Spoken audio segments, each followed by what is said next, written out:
The LGBTQ+ community is as diverse as it is beautiful. But despite that, when you think about queer icons, all of the ones that come to mind probably have at least one thing in common. They're all humans. But for this year's Pride Month special, we're going to be exploring the life and loves of a queer hero from the animal kingdom. This is the story of Thomas the bisexual goose. Because he was a wild animal, not much is known about Thomas's early life. And even with the things we do know, the timeline isn't clear as sources tend to vary wildly, sometimes by a decade or more. So take all of the dates I'm going to mention for the first half of this episode with a handful of salt. We know that Thomas turned up at the Waimanui Lagoon in the New Zealand town of Waikanae at some point in the late 20th century. But there's such variation in sources that I don't even feel confident giving you an exact decade. Regardless though, it was here that he met a black swan named Henry. Henry had already been living at the lagoon for a couple of years. He'd been left behind by his flock when they flew off without him, as he'd suffered a wing injury that left him permanently unable to fly. And for Henry and Thomas, it truly was love at first sight. Yes, they were both males, and yes, they were two completely different species, but they didn't care. They loved each other, and that was that. Thomas seemed to understand that Henry's injured wing made him more vulnerable, and so he appointed himself as his mate's devoted protector, chasing off any dogs or humans who dared come too close. For decades, the couple were inseparable, and referring to them as a couple isn't anthropomorphism. Both species mate for life and form an incredibly strong bond with their partner, performing courtship rituals, spending time together, and preening one another to keep their relationship strong.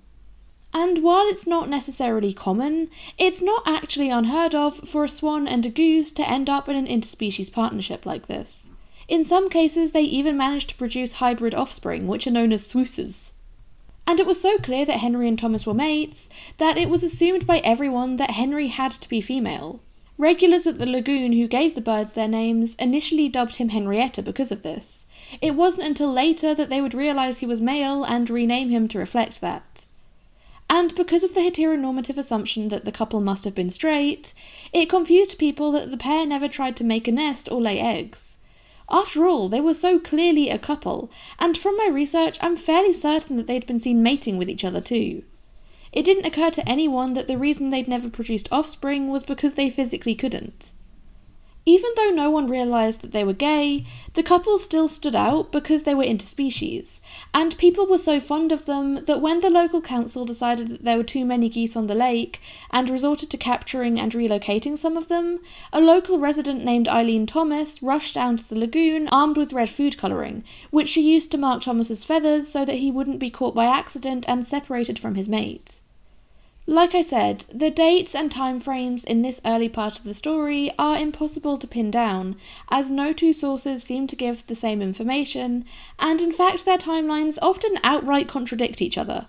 But from what I can tell, Henry and Thomas were together for about 2 decades before their matrimonial bliss was disrupted, when in 2003 another black swan arrived at the lagoon and turned Henry's head. He soon began courting the newcomer, who, in turn, built a nest for the two of them and laid a clutch of eggs. And it was only then that people realised Henry was a male, and that he and Thomas had been a gay couple. And the thing is, this kind of thing isn't actually uncommon in the animal kingdom. Despite what homophobes say, behaviours that we humans would refer to as gay or otherwise queer are both completely normal and completely natural for all kinds of animals. It's been documented in hundreds of different species, in everything from insects to mammals. Us humans are far from the only ones to experience homosexuality, but we are the only species to have invented homophobia. The only real difference is that animals don't generally have sexual orientations like we do.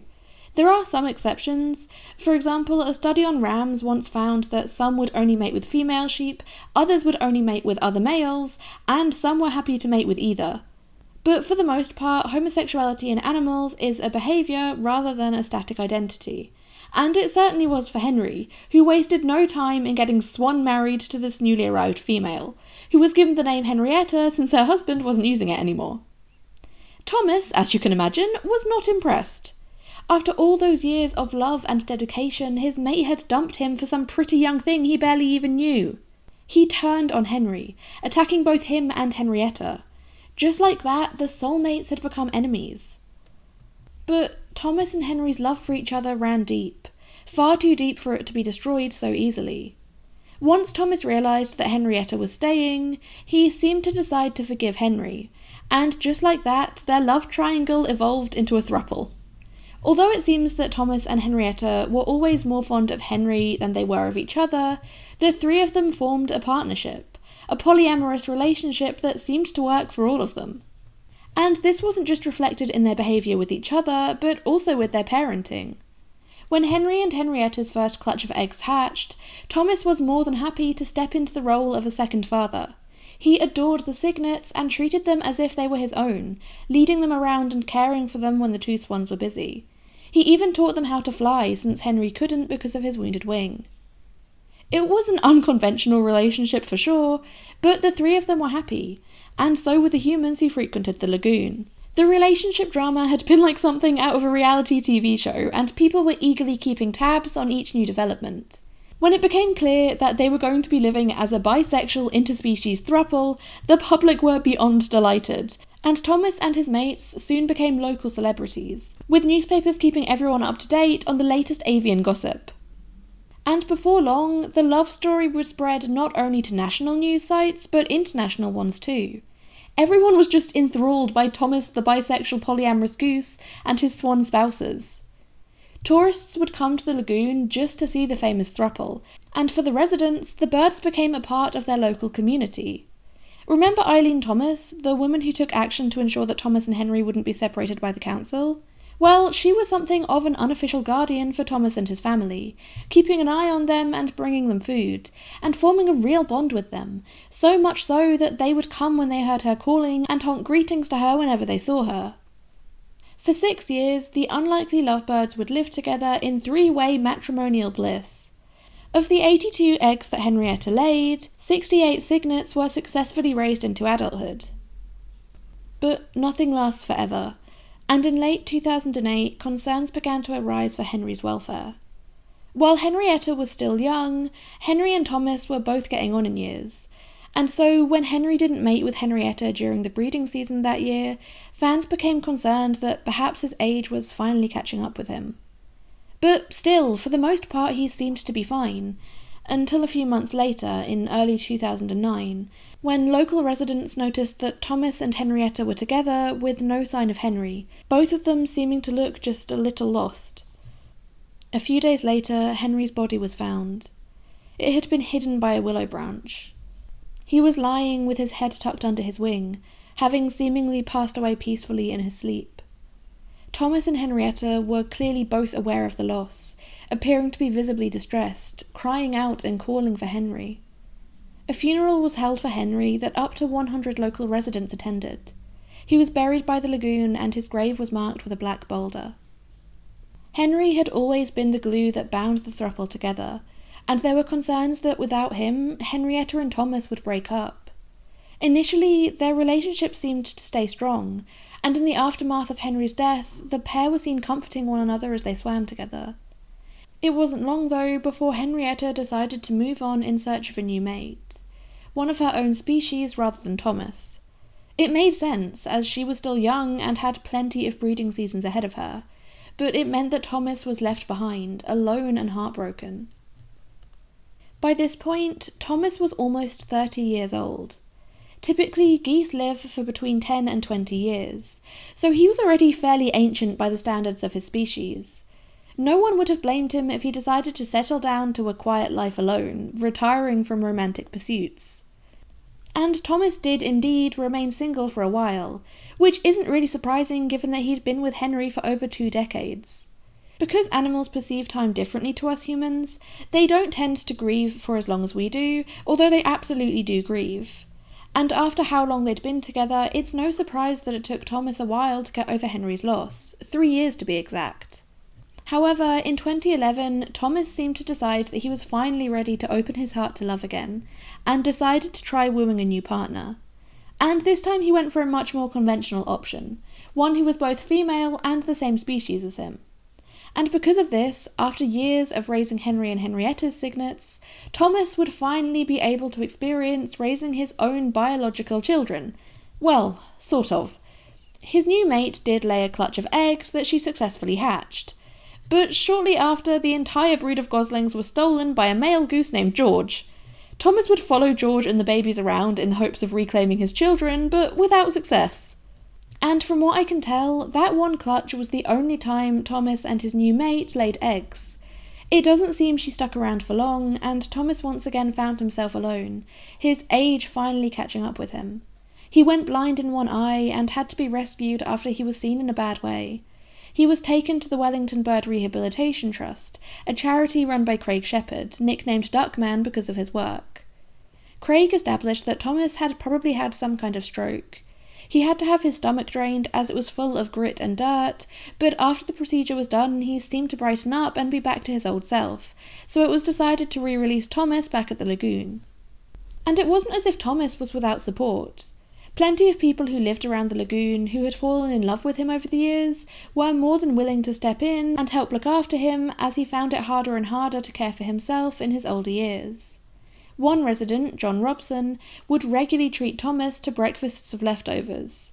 All different fruits, cat food spread onto small pieces of wholemeal bread, and corn, as well as commercial duck feed. Thomas was well cared for, there's no doubt about that. However, only a few months after his suspected stroke, he was once again seen in distress, swimming in tight circles. A member of the public was so concerned by the sight of him that they phoned the local SPCA.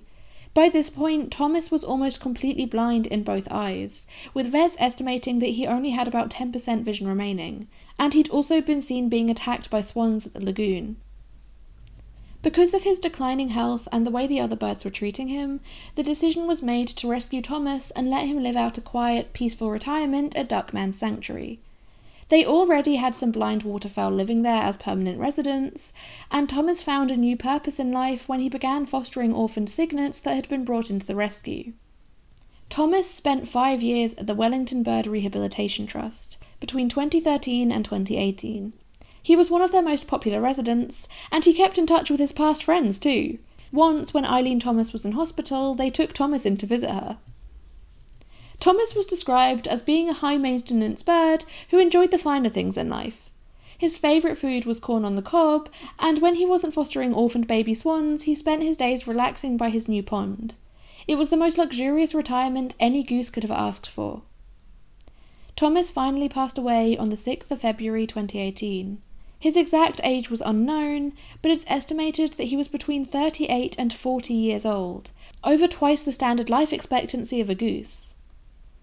The news of Thomas's passings made headlines across the world, but I think the sentiment around him was best summed up in the Facebook post from the Rehabilitation Trust that announced his death to the world.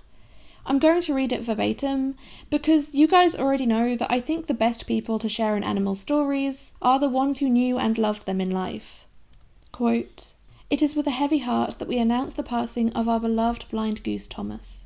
Thomas, in his almost 40 years of life, made an impact on many people and their lives. While we have cared for, loved, and cherished him in recent years, Thomas originally befriended and made a name for himself with the lovely residents of Waimanau Lagoon in Wakene, who watched over him for more than 25 years. Thomas became a favourite after segregating himself from the other geese in the area, and instead choosing a black swan named Henry as his lifelong mate. Even when Henry found a swan mate, Henrietta, this didn't stop Thomas from staying true and loyal and even playing uncle to their cygnets when hatched. Thomas came into the care of WBRT to retire after having a series of health issues and becoming blind in one eye, and eventually becoming blind in both eyes. We have loved having Thomas as a part of the WBRT family, and we have treated him with extra special love and care. He lived for corn on the cob, and if it wasn't there when we put him back in his house at night, he was not happy. As well as making other blind bird friends to spend his days with, Thomas helped foster a couple of broods of cygnets along the way, for nostalgic reasons, and boy did he do a good job. He even became so famous, at one point he used an alias of Timothy in a news report. Thank you, Thomas, for proving that there is life even after sight. You were a true inspiration for the work we do and the things we are able to achieve for the animals in our care. Thank you to all those people who loved, cared for, and were part of Thomas's life. He was such a special boy and a wonderful character. Thomas, our good friend, we miss you wholeheartedly, but may you rest in peace." End quote. A funeral was held for Thomas, which dozens of people attended. The ceremony was held by a priest. A poem in his honour was recited by performer Pinky Agnew, and speeches were given by the town's mayor, Craig Shepherd, and Michael Perrier, who ran birdwatching tours at the estuary and had gotten to know Thomas and his partners well over the years. Thomas's body, which was in its own tiny, specially made coffin, was then buried in a grave next to Henry's, and a plaque was unveiled above the graves, bearing a poem written in their honour by Pinky. Here lies Thomas the great-hearted goose, nestled near Henry in their final roost. Here where they raised young and found sanctuary, somewhere above us these great souls fly free. Michael Perrier would go on to immortalise Thomas and Henry's relationship in a children's book he authored entitled Thomas, A True New Zealand Love Story. The book launch party was held at the estuary's car park, and featured live music, a display of vintage cars, and a book signing. And Michael wasn't the only one of Thomas's human friends who created art in his honour. Eileen Thomas designed a life-size bronze statue of him and Henry, with the dream of having the memorial installed permanently at the estuary. However, casting a sculpture of that scale is incredibly expensive, anywhere up to $80,000.